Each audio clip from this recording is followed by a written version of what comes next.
I was absolutely appalled to see the conditions that my ancestors are working. They were like worker ants.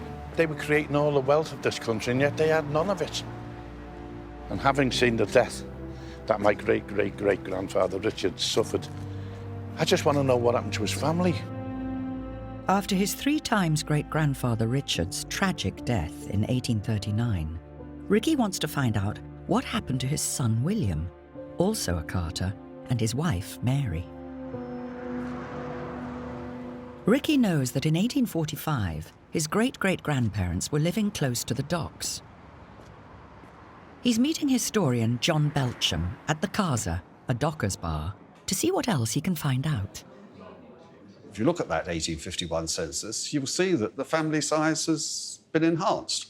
So just looking at this, we've got William and Mary, and they've got 4 children up to now. There's 3 more to come, so they have 7 in all. Well, he wasn't too tired after work to enjoy a family life, was he? Well, I mean, yes. But so they've moved to 26 Hygeia Street. Where would that be? Now, I've got a map here, Ricky, which might give you some idea of it. So having started off down by the docks, we're now over Everton Brow into suburban Liverpool.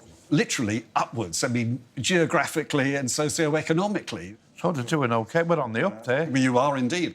Why do you think they may have moved so far away from the docks, considering his work would still be on the docks? His work certainly would be there, but I think the date is very significant, 1851. It's a very timely move by your ancestors because Liverpool had been drastically transformed by the incredible influx of people from Ireland fleeing the famine. How would the local population, which I would imagine would be predominantly Protestant, how would they deal with it? In very, very harsh terms.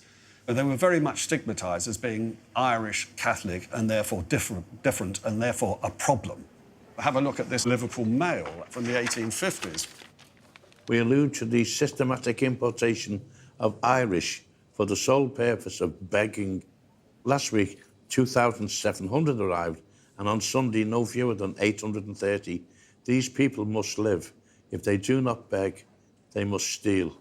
Work, they will not. Terrible. Indeed, yeah. They were starving, looking for a better way of life and a job and whatever.